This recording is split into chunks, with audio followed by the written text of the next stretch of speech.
ಅಸ್ಸಲಾಮು ಅಲೈಕುಂ ವರಹಮತುಲ್ಲಾಹಿ ವಬರಕಾತುಹು. ಬಿಸ್ಮಿಲ್ಲಾ ವಲ್ಹಮ್ದುಲಿಲ್ಲಾ ವಸ್ಸಲಾತು ವಸ್ಸಲಾಮು ಅಲಾ ಅಶ್ರಫಿಲ್ ಮುರ್ಸಲೀನ್. ಪ್ರೀತಿಯ ಕರ್ನಾಟಕದ ಸಮಸ್ತ ಮುಸ್ಲಿಂ ಬಾಂಧವರೇ, ದಿನಾಂಕ 27 ಭಾನುವಾರ ಸಾಯಂಕಾಲ ಬೆಂಗಳೂರಿನ ಕುದ್ದೂಸಾಬ್ ಈದ್ಗಾ ಹಳೆ ಹಜ್ ಕ್ಯಾಂಪಿನಲ್ಲಿ ಐತಿಹಾಸಿಕವಾದಂಥ ಕರ್ನಾಟಕ ಮುಸ್ಲಿಂ ಜಮಾತಿನ ಘೋಷಣಾ ಸಮಾರಂಭ. ಆ ಕಾರ್ಯಕ್ರಮದಲ್ಲಿ ದೇಶದ ಅತ್ಯುನ್ನತ ವಿದ್ವಾಂಸರು ಭಾಗವಹಿಸಲಿದ್ದಾರೆ.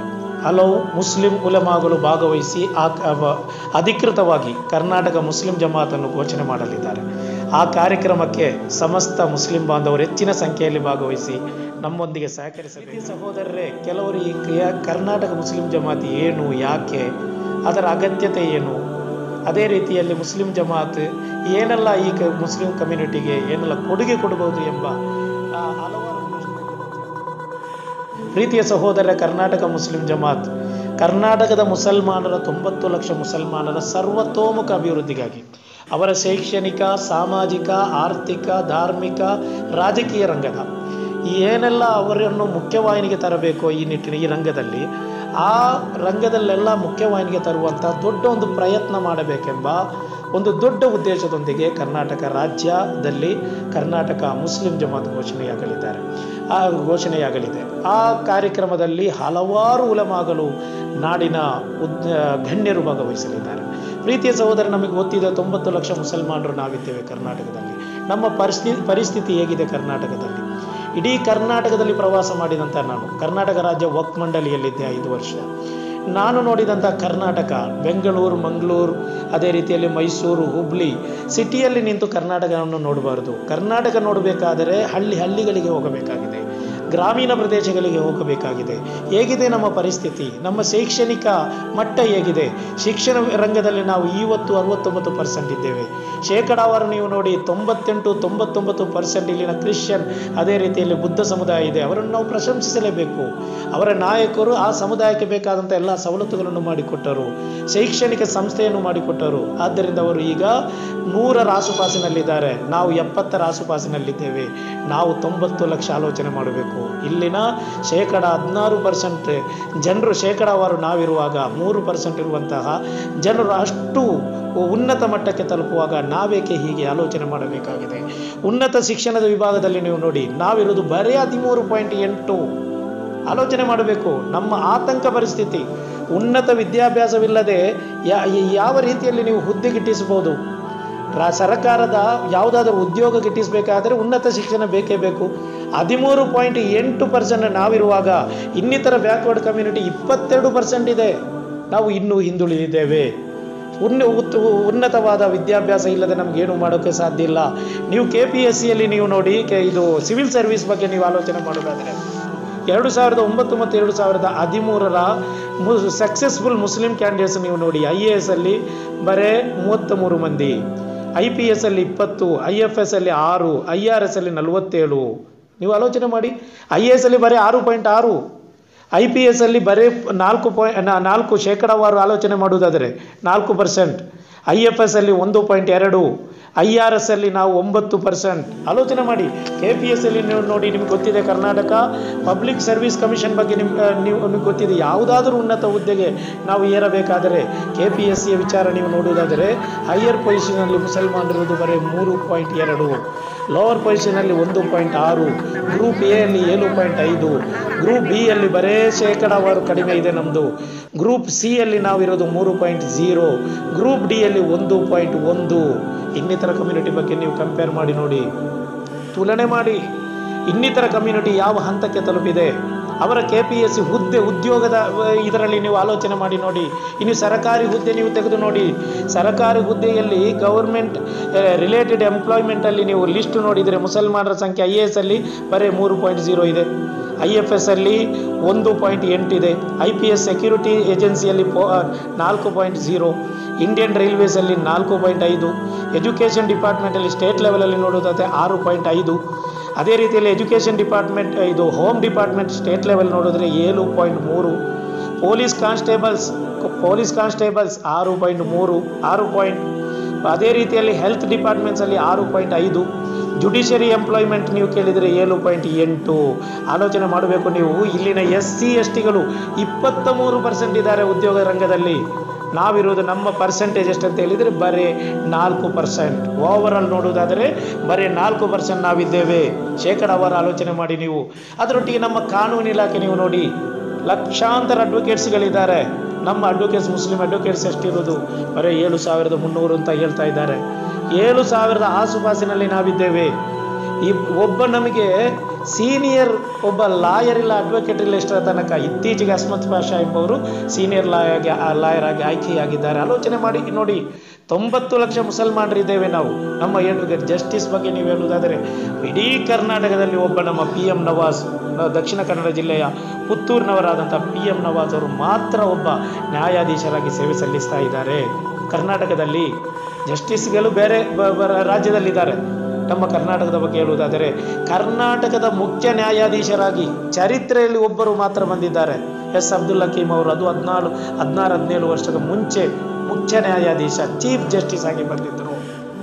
ಎಷ್ಟು ಮಂದಿ ನಮ್ಮ ಜಸ್ಟಿಸ್ ಆಗಿ ಬಂದರು ಡಬಲ್ ಬೆಂಚಲ್ಲಿ, ಅದೇ ರೀತಿಯಲ್ಲಿ ಬೇರೆ ಪೀಠದಲ್ಲಿದ್ದರು, ಸುಪ್ರೀಂ ಕೋರ್ಟಲ್ಲೂ ಇದ್ದಾರೆ ಕೆಲವರು. ಆದರೂ ಮುಖ್ಯ ನ್ಯಾಯಾಧೀಶರಾಗಿ ನಮ್ಮ ಮುಸಲ್ಮಾನರಿಲ್ಲ. ಎಷ್ಟು ಮಂದಿ ಪೊಲೀಸ್ ಕೇಸಲ್ಲಿದ್ದಾರೆ ನಮ್ಮ ಮುಸಲ್ಮಾನರು.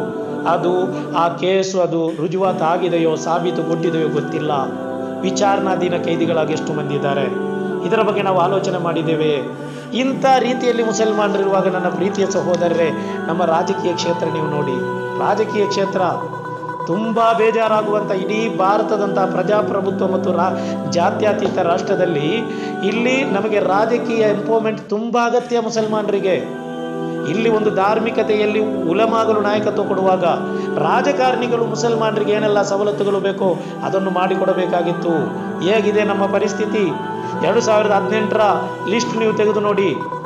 ನಾವು ಬರೀ 7 ಮಂದಿ ಇದ್ದೇವೆ. 7 ಮಂದಿ ಶಾಸಕರು 90 ಲಕ್ಷ ಮುಸಲ್ಮಾನರಿಗೆ ಅವರ ಪ್ರತಿನಿಧಿಗಳಾಗಿ ವಿಧಾನಸಭೆಯಲ್ಲಿ ಅವರ ಬಗ್ಗೆ ಮಾತನಾಡಬೇಕಾದವರು ಬರೀ 7 ಮಂದಿ. ಅದು ಒಂದೇ ಪಕ್ಷದಲ್ಲಿ 7 ಮಂದಿ. ಇನ್ನಿತರ ಸಮುದಾಯದ ಬಗ್ಗೆ ನೀವು ನೋಡಿ. ಇಲ್ಲಿನ ಲಿಂಗಾಯತರು 58 ಮಂದಿ ಇದ್ದಾರೆ, 16 ಮಂದಿ ಕಾಂಗ್ರೆಸ್ಸಲ್ಲಿದ್ದಾರೆ, BJPಯಲ್ಲಿ 38 ಮಂದಿ ಇದ್ದಾರೆ, JDSಲ್ಲಿ 4 ಮಂದಿ ಇದ್ದಾರೆ. ಎಷ್ಟು ಅವರ ಜನಸಂಖ್ಯೆ ಎಷ್ಟಿರುವುದು? 59 ಲಕ್ಷ ಜನಸಂಖ್ಯೆ ಇರುವಂತಹ ಲಿಂಗಾಯತರು ಇಲ್ಲಿ 58 ಮಂದಿ MLAಗಳಿದ್ದಾರೆ. ಎಷ್ಟು ಮುಖ್ಯಮಂತ್ರಿಗಳಾದರೂ ಆಲೋಚನೆ ಮಾಡಿ ನೀವು. ಅದೇ ರೀತಿಯಲ್ಲಿ ಒಕ್ಕಲಿಗ ಕಮ್ಯುನಿಟಿ 42 ಮಂದಿ ಗೌಡ ಕಮ್ಯುನಿಟಿಯಲ್ಲಿದ್ದಾರೆ, ಒಕ್ಕಲಿಗ ಕಮ್ಯುನಿಟಿಯಲ್ಲಿದ್ದಾರೆ 11 ಮಂದಿ ಕಾಂಗ್ರೆಸ್ಸಲ್ಲಿ, 16 ಮಂದಿ BJPಯಲ್ಲಿ, JDSಲ್ಲಿ. ಒಕ್ಕಲಿಗರ ಕಮ್ಯುನಿಟಿ 11 ಮಂದಿ ಕಾಂಗ್ರೆಸ್ಸಲ್ಲಿ, 8 ಮಂದಿ BJPಯಲ್ಲಿ, 23 ಮಂದಿ JDSಲ್ಲಿದ್ದಾರೆ, 42 ಮಂದಿ. ಎಷ್ಟು ಮುಖ್ಯಮಂತ್ರಿಗಳಾದರೂ ಒಕ್ಕಲಿಗರು. SC ಕಮ್ಯುನಿಟಿ ನೋಡಿ 36 MLAಗಳಿದ್ದಾರೆ. ಅದೇ ರೀತಿಯಲ್ಲಿ STಗಳು 19 ಮಂದಿ ಇದ್ದಾರೆ. ಬ್ರಾಹ್ಮಣ್ಸ್ ಬರೀ 3% ಇರುವಂತಹ ಬ್ರಾಹ್ಮಣ್ಸ್ 14 ಮಂದಿ MLAಗಳು. ಆಲೋಚನೆ ಮಾಡಿ ನೀವು. 4 ಮಂದಿ ಕಾಂಗ್ರೆಸ್ಸಲ್ಲಿದ್ದಾರೆ, ಉನ್ನತ ಸ್ಥಾನದಲ್ಲಿದ್ದಾರೆ. ಕಾಂಗ್ರೆಸ್ಸಲ್ಲಿದ್ದವರು 3 ಮಂದಿಗೂ ಉನ್ನತ ಸ್ಥಾನ ಇದೆ. ನಾನು ಅದನ್ನು ವಿರೋಧ ಮಾಡುವುದಲ್ಲ, ಅದು ಅವರನ್ನು ನಾವು ಪ್ರಶಂಸಿಸಲೇಬೇಕು. ಯಾವುದೆಲ್ಲ ಕಮ್ಯುನಿಟಿ ಉನ್ನತ ಮಟ್ಟಕ್ಕೆ ತಲುಪಿದೆಯೋ ಅವರನ್ನು ನಾವು ಸ್ವಾಗತಿಸೋಣ, ಅವರನ್ನು ಶ್ಲಾಘಿಸೋಣ. ನಾವ್ಯಾಕೆ ಅಲ್ಲಿಗೆ ತಲುಪಿಲ್ಲ? ನಮ್ಮ ಬಗ್ಗೆ ನಾವು ಪ್ರಶ್ನಿಸುವಂತಹ ಪ್ರಯತ್ನ ನಾವು ಮಾಡೋಣ. ಬರೀ 3% ಇರುವ ಬ್ರಾಹ್ಮಣ್ಸ್ ವಿಭಾಗ ಇವತ್ತು 14 ಮಂದಿ MLAಗಳಿದ್ದಾರೆ, 4 ಮಂದಿ ಕಾಂಗ್ರೆಸ್ಸಲ್ಲಿ, 10 ಮಂದಿ BJPಯಲ್ಲಿದ್ದಾರೆ. ಕುರುಬ ಕಮ್ಯುನಿಟಿ ಬರೀ 29 ಲಕ್ಷ ಕುರುಬ ಜನಸಂಖ್ಯೆಯಲ್ಲಿರೋದು. ಕುರುಬರ MLA 13 MLAಗಳಿದ್ದಾರೆ, 9 ಮಂದಿ ಕಾಂಗ್ರೆಸ್ಸಲ್ಲೂ, ಒಬ್ಬ BJPಯಲ್ಲೂ, ಅದೇ ರೀತಿಯಲ್ಲಿ JDS. ನಿಮಗೆ ಗೊತ್ತಿದೆ ರೆಡ್ಡಿ ಕಮ್ಯುನಿಟಿಯಲ್ಲಿ ಎಷ್ಟಿದ್ದಾರೆ ಅಂತ, ಅವರು 9 ಮಂದಿ MLAಗಳಿದ್ದಾರೆ. ಅದೇ ರೀತಿಯಲ್ಲಿ ಕೊಡವ, ನಮಗೆ ಗೊತ್ತಿದೆ ಕೊಡಗಿನಲ್ಲಿ ಮಾತಿರುವಂಥ ಕೊಡವರು 2 MLAಗಳಿದ್ದಾರೆ. ಕ್ರಿಶ್ಚಿಯನ್ ಕಮ್ಯುನಿಟಿಯಲ್ಲಿ ಒಬ್ಬರು MLA ಇದ್ದಾರೆ. ನಾನು ಹೇಳ್ತಾ ಇರುವುದನ್ನು ಪ್ರೀತಿಯ ಸಹೋದರರೇ, ಇಲ್ಲಿರುವ 90 ಲಕ್ಷ ಮುಸಲ್ಮಾನರಿಗೆ ಬರೀ 7 ಮಂದಿ ನಮ್ಮ ಪ್ರತಿನಿಧಿಗಳಾಗಿ ವಿಧಾನಸಭೆಯಲ್ಲಿ ಮಾತನಾಡಬೇಕಾದವರು ಬರೀ 7 ಮಂದಿ. ನಾವೆಲ್ಲಿ ಉದ್ಧಾರವಾಗ್ತೀವಿ? ಉದ್ಧಾರವಾಗಲು ಇರುವಂಥ ಅಭಿವೃದ್ಧಿ ಹೊಂದುವುದು ಹೇಗೆ? ನಾವು ನಮ್ಮ ಶೈಕ್ಷಣಿಕ, ರಾಜಕೀಯ, ಸಾಮಾಜಿಕ ರಂಗದಲ್ಲಿ ನಾವು ಮುಂದೆ ಬರಬೇಕಾದರೆ, ಮುಸ್ಲಿಂ ಸಮುದಾಯವನ್ನು ಮುಂದೆ ತರಬೇಕಾದರೆ ಒಬ್ಬನೇ ಒಬ್ಬ MP ಇಲ್ಲ. ನೀವು ಆಲೋಚನೆ ಮಾಡಿ ನೋಡಿ. 4-5 MPಗಳು ನಮ್ಮ ಶೇಕಡಾವಾರು ಪ್ರಾತಿನಿಧ್ಯ ನೋಡುವುದಾದರೆ ನೀವು 4-5 MPಗಳು ನಮಗೆ ಬೇಕು. 35ರಿಂದ 40 MLAಗಳು ನಮಗೆ ಬೇಕು. MLAಗಳಿಲ್ಲ, ಬರೇ 3 ಮಂತ್ರಿಗಳು. ಅದು ಕೇಳ್ತಾರೆ ಯಾಕೆ 3 ಮಂತ್ರಿಗಳು ಅಂತ. ಪ್ರೀತಿಯ ಸಹೋದರ ಆಲೋಚನೆ ಮಾಡಬೇಕು. 3 ಮಂತ್ರಿಗಳಲ್ಲ 7 ಮಂದಿಯನ್ನು ಮಂತ್ರಿ ಮಾಡಬೇಕಾಗಿತ್ತು. ಕಳೆದ ವಿಧಾನಸಭಾ ಎಲೆಕ್ಷನ್ನ ಶೇಕಡಾವಾರು ಮತದಾನ ನೀವು ನೋಡಿದರೆ 85% ಮುಸಲ್ಮಾನರು ಒಂದು ಪಕ್ಷಕ್ಕೆ ಇಲ್ಲಿ ಮತದಾನ ನೀಡಿದ್ದಾರೆ. ಈ ಸರ್ಕಾರ ಬರಲು ಪ್ರಮುಖ ಕಾರಣ ಮುಸಲ್ಮಾನರು. 85% ಮುಸಲ್ಮಾನರು ಒಂದೇ ಪಕ್ಷಕ್ಕೆ ಮತದಾನ ಮಾಡಿದರು. ಕುರುಬ ಕಮ್ಯುನಿಟಿ ಎಷ್ಟು ಮಾಡಿದರು ನಮ್ಮಲ್ಲಿ ಇದು ಶೇಕಡಾವಾರು ಲೆಕ್ಕಾಚಾರ ಇದೆ, 45% ಮಾಡಿದರು. ಅದೇ ರೀತಿಯಲ್ಲಿ ಒಕ್ಕಲಿಗ ಕಮ್ಯುನಿಟಿ ಎಷ್ಟು ಮಾಡಿತ್ತು, ಅದೇ ರೀತಿಯಲ್ಲಿ ಲಿಂಗಾಯತ್ ಕಮ್ಯುನಿಟಿ ಎಷ್ಟು ಮಾಡಿತ್ತು ನಮ್ಮಲ್ಲಿ ಏನು ಶೇಕಡಾವಾರು ಲೆಕ್ಕಾಚಾರ ಇದೆ. ನಾವು 85% ಮಾಡಿಯೂ 3 ಮಂದಿ ಮಂತ್ರಿಗಳಲ್ಲ, ಸಚಿವರಲ್ಲ, 7 ಮಂದಿಯೂ ಸಚಿವರಾಗಬೇಕಾಗಿತ್ತು. ನಮ್ಮ ಮಂತ್ರಿಗಳು ಹೊಡೆದಾಡ್ತಾ ಇದ್ದಾರೆ, ನಮ್ಮ ಸಚಿವರುಗಳು ಹೊಡೆದಾಡ್ತಾರೆ. ಅವರನ್ನು ಮಾಡಿದ್ದು ಸರಿಯಲ್ಲ, ಇವರನ್ನು ಮಾಡಿದ್ದು ಸರಿಯಲ್ಲ. ನಾನು ಹೇಳಿದೆ, ಪ್ರೀತಿಯ ಸಹೋದರರೇ, ನೀವು ನಮ್ಮ ರಾಜಕೀಯ ನಾಯಕರು, ನೀವು ಪರಸ್ಪರ ಹೊಡೆದಾಡಿಕೊಳ್ಬೇಕಾದವರಲ್ಲ. ಅವನನ್ನು ಮಾಡಿದ್ದು ಸರಿಯಲ್ಲ ಅಂತ ಕೇಳಬೇಡಿ, ನನ್ನನ್ನು ಮಾಡಿ ಅಂತ ಹೇಳಿ. 7 ಮಂದಿ ಸಚಿವರಾಗಲು ಪ್ರಯತ್ನ ಮಾಡಿ. ಯಾಕೆ ನೀವು ಪ್ರಯತ್ನ ಮಾಡಬಾರ್ದು? ನಿಮ್ಮೊಂದಿಗೆ ನೀವು ಕಮ್ಯುನಿಟಿಯೊಂದಿಗೆ ಇದ್ದರೆ ಕಮ್ಯುನಿಟಿ ನಿಮ್ಮೊಟ್ಟಿಗೆ ಇರುತ್ತದೆ. ಕಮ್ಯುನಿಟಿಯ ವಿಚಾರ ಬಗ್ಗೆ ಚರ್ಚೆ ಮಾಡಿ. ನೀವು ಕಮ್ಯುನಿಟಿಯಲ್ಲಿ ಶೈಕ್ಷಣಿಕ ರಂಗದಲ್ಲಿ ಇನ್ನಿತರ ಸಾಮಾಜಿಕ ಸೋಷಿಯಲ್ ಜಸ್ಟಿಸ್ ಯಾಕೆ ಮುಸಲ್ಮಾನರಿಗೆ ಇಲ್ಲಿ ಅಲ್ಲಗಳೆಯಲಾಗುತ್ತಾ ಇದೆ, ಯಾಕೆ ಮುಸಲ್ಮಾನರನ್ನು ಸೈಡ್ ಲೈನ್ ಮಾಡಲಾಗುತ್ತಿದೆ, ಅದರ ಬಗ್ಗೆ ನೀವು ಚರ್ಚೆ ಎತ್ತಿ. ನಿಮ್ಮನ್ನು ಈ ಸಮುದಾಯ ಮೇಲಕ್ಕೆತ್ತುತ್ತದೆ. ನೀವು ಯಾವುದೇ ಓಟಲ್ಲಿ ನೀವು ಬಂದರೂ ನಿಮಗೆ ಸಚಿವ ಸ್ಥಾನ ಕೊಡೋದು ಮುಸ್ಲಿಮರ ಪ್ರಾತಿನಿಧ್ಯದಲ್ಲಿ, ಮುಸ್ಲಿಮರ ಕ್ಯಾಟಗರಿಯಲ್ಲಿ ನಿಮಗೆ ಕೊಡೋದು. ಆ ಕ್ಯಾಟಗರಿ ಇರುವಾಗ ನೀವು ಆ ಕಮ್ಯುನಿಟಿಗಾಗಿ ಇನ್ನಿತರ ಕಮ್ಯುನಿಟಿಯ ನಾಯಕರು ಕೆಲಸ ಮಾಡುವ ಹಾಗೆ. ಯಾಕೆಂದರೆ ನನಗೆ ತುಂಬ ಅವರನ್ನು ನಾನು ಶ್ಲಾಘಿಸ್ತಾ ಇದ್ದೇನೆ, ಇನ್ನಿತರ ಸಮುದಾಯದವರನ್ನು. ಅವರ ಕಮ್ಯುನಿಟಿಗೆ ಅವರು ಮುಖ್ಯಮಂತ್ರಿಯಾದಾಗ, ಅವರು ಮಂತ್ರಿಗಳಾದಾಗ ಎಷ್ಟೆಲ್ಲ ಕೆಲಸ ಮಾಡಿದ್ದು ಅದು ಮಾಡಬೇಕು, ಅವರ ಕಮ್ಯುನಿಟಿಗೆ ಮಾಡಬೇಕು. ಅದರೊಟ್ಟಿಗೆ ಇನ್ನಿತರ ಕಮ್ಯುನಿಟಿಗೂ ಸಮುದಾಯಕ್ಕೂ ಅವರಿಗೆ ಸಾಮಾಜಿಕ ನ್ಯಾಯ ಒದಗಿಸಬೇಕು. ಆವಾಗೊಬ್ಬ ರಾಜಕಾರಣಿ ಜಾತ್ಯತೀತ ರಾಜಕಾರಣಿಯಾಗುತ್ತಾನೆ, ಆವಾಗೊಬ್ಬ ಒಳ್ಳೆ ಒಬ್ಬ ರಾಜಕಾರಣಿಯಾಗುತ್ತಾನೆ. ನನ್ನ ಪ್ರೀತಿಯ ಸಹೋದರ ಆಲೋಚನೆ ಮಾಡಬೇಕು. ಒಬ್ಬ ಮುಖ್ಯಮಂತ್ರಿ ಕರ್ನಾಟಕದಲ್ಲಿ ನಮಗೆ ಮುಸಲ್ಮಾನರಿಗೆ ಮಾಡಲು ನಮಗೆ ಸಾಧ್ಯವಾಗಿಲ್ಲ.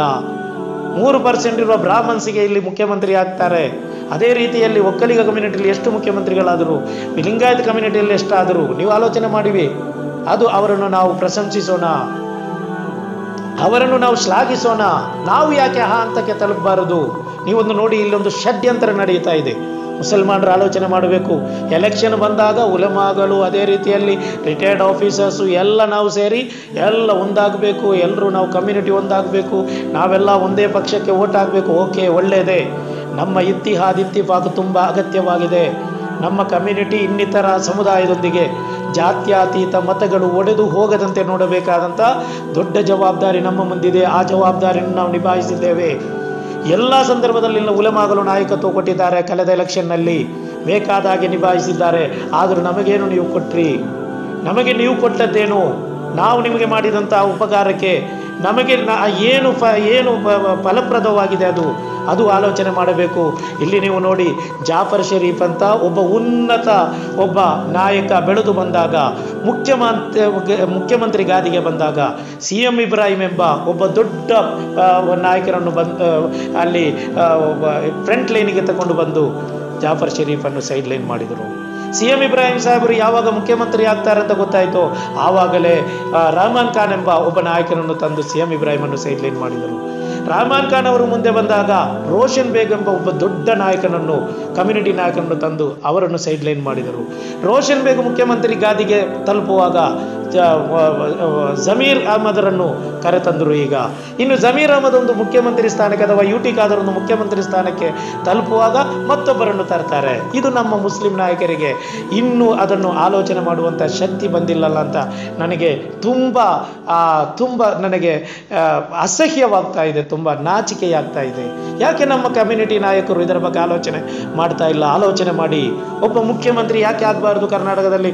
ಒಬ್ಬ ಮುಸ್ಲಿಂ ಮುಖ್ಯಮಂತ್ರಿ, 90 ಲಕ್ಷ ಮಂದಿ ನಾವಿರುವಾಗ ಒಬ್ಬ ಮುಖ್ಯಮಂತ್ರಿ ಆಗ್ಬೋದು. ಇನ್ನಿತರ ಸಮುದಾಯದವರು ನಮಗೆ ಸಪೋರ್ಟ್ ಮಾಡ್ತಾರೆ. ನಾವೇ ಸರಿ ಇಲ್ಲದಿದ್ದರೆ ನಮ್ಮನ್ನು ಯಾರು ಮುಖ್ಯಮಂತ್ರಿ ಗಾದಿಗೆ ಏರಿಸಲು ಯಾರು ತಯಾರಾಗ್ತಾರೆ? ಪ್ರೀತಿಯ ಸಹೋದರರೇ, ನಮಗೆ ಕ್ಯಾಂಡಿಡೇಟ್ನ ಕೊರತೆ ಇಲ್ಲ. ಹಲವಾರು ನಾಯಕರಿದ್ದಾರೆ, ಮುಖ್ಯಮಂತ್ರಿ ಆಗಬೇಕಾದಂಥ ಕ್ಯಾಂಡಿಡೇಟ್ಗಳಿದ್ದಾರೆ. 2025ರಲ್ಲಿ 24ರಲ್ಲಿ ಒಬ್ಬ ಮುಸ್ಲಿಂ ಮುಖ್ಯಮಂತ್ರಿ ಆಗಬೇಕೆಂಬ ಒಂದು ಶಬ್ದದೊಂದಿಗೆ ಮುಸಲ್ಮಾನರು ಇಳಿದರೆ ಯಾಕೆ ಆಗಬಾರ್ದು? ನಮಗೆ ಇಳಿಬಹುದು. ನಮಗೆ ಒಟ್ಟಾಗಿ ಒಂದು ಶಬ್ದವನ್ನು ಎತ್ತಬಹುದು. ಇಲ್ಲಿನ ಜಾತ್ಯತೀತ ವಿಭಾಗ ನಮ್ಮೊಂದಿಗಿದ್ದಾರೆ. ಎಲ್ಲ ಕಮ್ಯುನಿಟಿಯವರು ನಮ್ಮೊಂದಿಗೆ ಮುಸಲ್ಮಾನರು ಅಂತ ಹೇಳುವಾಗ ನಮ್ಮೊಟ್ಟಿಗೆ ಸಹಕರಿಸಲು ತುಂಬ ಮಂದಿ ನಾಯಕರಿದ್ದಾರೆ. ನಾವ್ಯಾಕೆ ಇದರ ಬಗ್ಗೆ ಆಲೋಚನೆ ಮಾಡಿಲ್ಲ? ಇಂಥ ಎಲ್ಲ ವಿಚಾರ ಬಗ್ಗೆ ಚರ್ಚೆ ಮಾಡಲು ನಾವು ಮುಸ್ಲಿಂ ಜಮಾತನ್ನು ಘೋಷಣೆ ಮಾಡುತ್ತಾ ಇದ್ದೇವೆ.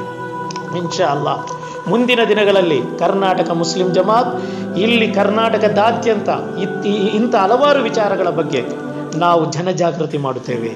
ಮೊಹಲ್ಲಾದಲ್ಲಿ ನಾವು ಒಂದೊಂದು ಮೊಹಲ್ಲಾದಲ್ಲೂ ಜನಜಾಗೃತಿ ಮಾಡುತ್ತೇವೆ. ಒಂದೊಂದು ಮೊಹಲ್ಲಾದಲ್ಲಿ ಅಲ್ಲಿರುವ ಉಲಮಾಗಳು ಮತ್ತು ಆಡಳಿತ ಸಮಿತಿಯವರೇ ಲೀಡರ್ಗಳು. ಯಾಕಂದರೆ ಇಲ್ಲಿ ಲೀಡರ್ಗಳ ಕೊರತೆಯನ್ನು ಎದುರಿಸ್ತಾ ಇದ್ದೇವೆ ಅಂತ ಕೆಲವರ ಆತಂಕದಾಗಿದೆ. ಇಲ್ಲಿ ಲೀಡರ್ ಇಲ್ಲ ಅಂತ. ನಮ್ಮ ಉಲಮಾಗಳು ನಾಯಕತ್ವ ಕೊಡಲಿ. ನಾವು ರಾಜಕೀಯ ಪಕ್ಷವಾಗಿ ಕೆಲಸ ಮಾಡಿದರೆ ಏನು ಮಾಡಲು ಸಾಧ್ಯವಿಲ್ಲ. ರಾಜಕೀಯೇತರ ಒಂದು ಶಕ್ತಿಯಾಗಿ ನಾವು ಬೆಳೆದರೆ ರಾಜಕಾರಣಿಗಳಿಗೆ ನಮ್ಮ ಏನೆಲ್ಲ ಬೇಡಿಕೆಗಳಿವೆಯೋ ಆ ಬೇಡಿಕೆಗಳನ್ನು ಅವರ ಮುಂದಿಡಬಹುದು. ಅವರ ಮುಂದಿಟ್ಟು ಹೇಳಿ ನಮಗೆಲ್ಲರೊಂದಿಗೆ ಉಲಮಾಗಳೊಂದಿಗೆ ಹೇಳಿಸೋಣ. ಎಲ್ಲ ಉಲಮಾಗಳೊಂದಿಗೆ ನಮ್ಮ ವಿಚಾರಗಳನ್ನು ಎತ್ತೋಣ. ನಾವು ಜಿಲ್ಲಾ ಕಮಿಟಿ ರಚನೆ ಮಾಡೋಣ, ತಾಲೂಕು ಕಮಿಟಿ ರಚನೆ ಮಾಡೋಣ. ಮುಂದಿನ ದಿನಗಳಲ್ಲಿ ನಾವು ವಲಯ ಸಮಿತಿ ರಚನೆ ಮಾಡೋಣ. ಇಲ್ಲಿ ಯಾವುದೇ ರಾಜಕೀಯ ಅಥವಾ ಇನ್ನಿತರ ಯಾವುದೇ ಉದ್ದೇಶ ಕರ್ನಾಟಕ ಮುಸ್ಲಿಂ ಜಮಾತಿನಲ್ಲಿಲ್ಲ. ಬರೇ ಮುಸಲ್ಮಾನರ ಅಭಿವೃದ್ಧಿ ಮಾತ್ರವಾಗಿದೆ. ಕರ್ನಾಟಕ ಮುಸ್ಲಿಂ ಜಮಾತಿನ ಅತಿ ದೊಡ್ಡ ಸದುದ್ದೇಶ ಅದು ಮಾತ್ರವಾಗಿದೆ. ನೀವು ಕೈ ಜೋಡಿಸಬೇಕು. ಕರ್ನಾಟಕದ ಎಲ್ಲರೂ ಕೈ ಜೋಡಿಸಿದರೆ ಇನ್ಶಾ ಅಲ್ಲಾ ಈ ಮುಂದಿನ 5 ವರ್ಷಗಳಲ್ಲಿ ಕರ್ನಾಟಕದ ಮುಸಲ್ಮಾನರ ಚಿತ್ರಣ ಬದಲಾಗಲಿದೆ. ನೀವು ಕೈ ಜೋಡಿಸಬೇಕು. ನೀವೆಲ್ಲರೂ ಕೈ ಜೋಡಿಸ್ತೀರಾ ಎಂಬ ನಂಬಿಕೆ ನನಗಿದೆ. ಇನ್ಶಾ ಅಲ್ಲಾ ನಮ್ಮೆಲ್ಲ ನಾಯಕರು ಉಲಮಾಗಳು ಕುದ್ದೂಸಾಬ್ ಈದ್ಗಾ ಮೈದಾನದಲ್ಲಿ 2027 ಇದೇ ದಿನಾಂಕ 27 ಜನವರಿ 27ರಂದು ಸಾಯಂಕಾಲ 4 ಗಂಟೆಗೆ ಅಧಿಕೃತವಾಗಿ ಕರ್ನಾಟಕದ ಮುಸ್ಲಿಂ ಜಮಾತನ್ನು ಘೋಷಣೆ ಮಾಡುವಾಗ ನೀವು ಭಾಗಿಯಾಗಬೇಕು. ನೀವೆಲ್ಲರೂ ಸಹಕರಿಸಬೇಕು. ಇದು ಅಲ್ಲಾಹನ ಸಂಪ್ರೀತಿಗಾಗಿ, ನಮ್ಮ ಸಮುದಾಯದ ಅಭಿವೃದ್ಧಿಗಾಗಿ ನೀವೆಲ್ಲರೂ ಕೈ ಜೋಡಿಸಿ ಅದನ್ನು ಯಶಸ್ವಿಗೊಳಿಸಬೇಕು. ಹೆಚ್ಚಿನ ಸಂಖ್ಯೆಯಲ್ಲಿ ರಾಜ್ಯದ ಮೂಲೆಗಳಿಂದ ಅಲ್ಹಮ್ದುಲಿಲ್ಲಾ ಹಲವಾರು ಪ್ರಚಾರಗಳು ನಡೀತಾ ಇದೆ. ದೇಶದ ಉದ್ದಾಮ ವಿದ್ವಾಂಸರು ಅಲ್ಲಿ ಭಾಗವಹಿಸಲಿದ್ದಾರೆ. ಆ ವಿದ್ವಾಂಸರ ಬಯಾನ್ ನಾವು ಕೇಳೋಣ. ಅವರಿಂದ ನಾವು ಏನೆಲ್ಲ ಬೇಕು ಅವರಿಂದ ಕೇಳಿ ಅವರ ನಾಯಕತ್ವದೊಂದಿಗೆ ಮುಂದುವರಿಯೋಣ. ಯಾವುದೇ ರಾಜಕೀಯ ಪಕ್ಷಗಳು ಬರಲಿ, ಮುಸ್ಲಿಂ ಸಮುದಾಯಕ್ಕೆ ಏನೆಲ್ಲ ಬೇಕು ಅದನ್ನು ಮಾಡೋಣ. ಅದರೊಟ್ಟಿಗೆ ಇನ್ನಿತರ ಸಮುದಾಯದೊಂದಿಗೆ ಸೌಹಾರ್ದತೆ, ಶಾಂತಿ, ಸಹಿಷ್ಣುತೆಯಿಂದ ಇರೋಣ. ಸಹಿಷ್ಣುತೆ, ಸೌಹಾರ್ದತೆಯಾಗಿದೆ ಇಸ್ಲಾಮಿನ ಅತೀ ದೊಡ್ಡದಾದಂತಹ ಸಂದೇಶ. ಪೈಗಂಬರ್ ಮುಹಮ್ಮದ್ ರಸೂಲುಲ್ಲಾಹಿ ಸಲ್ಲಲ್ಲಾಹು ಅಲೈಹಿ ವಸಲ್ಲಂ ಅವರು ಹೇಳಿದರು, ಮನುಷ್ಯತ್ವಕ್ಕಿಂತ ದೊಡ್ಡದು ಯಾವುದೂ ಇಲ್ಲ. ಇಲ್ಲಿ ಆ ಮನುಷ್ಯತ್ವಕ್ಕೆ ಬೆಲೆ ಕೊಟ್ಟು ಇಲ್ಲಿನ ಎಲ್ಲ ಸಮುದಾಯದೊಂದಿಗೆ ಒಳ್ಳೆಯ ಬಾಂಧವ್ಯದೊಂದಿಗೆ, ಸಾಮರಸ್ಯದೊಂದಿಗೆ, ಸಹಬಾಳ್ವೆ, ಸಹಿಷ್ಣುತೆಯೊಂದಿಗೆ ಜೀವನ ಮಾಡುವಂತಹ ಒಂದು ಕರ್ನಾಟಕ ಮುಸ್ಲಿಂ ಜಮಾತಿಗೆ ನಾವು ರೂಪುಗೊಡುತ್ತಾ ಇದ್ದೇವೆ. ನೀವೆಲ್ಲರೂ ಭಾಗವಹಿಸಿ, ಹೆಚ್ಚಿನ ಸಹಸ್ರ ಸಂಖ್ಯೆಯಲ್ಲಿ ಭಾಗವಹಿಸಿ ಆ ಕಾರ್ಯಕ್ರಮವನ್ನು ಯಶಸ್ವಿಗೊಳಿಸಬೇಕೆಂದು ಎಲ್ಲರೊಂದಿಗೂ ಮಗದೊಂದಿಗೆ ವಿನಂತಿಸುತ್ತಾ ಆಖಿರು ದಾವಾನ ಅನಿಲ್ ಹಮ್ದುಲಿಲ್ಲಾಹಿ ರಬ್ಬಿಲ್ ಆಲಮೀನ್. ಜೈ ಭಾರತ್, ಜೈ ಕರ್ನಾಟಕ. ಅಸ್ಸಲಾಮು ಅಲೈಕುಂ.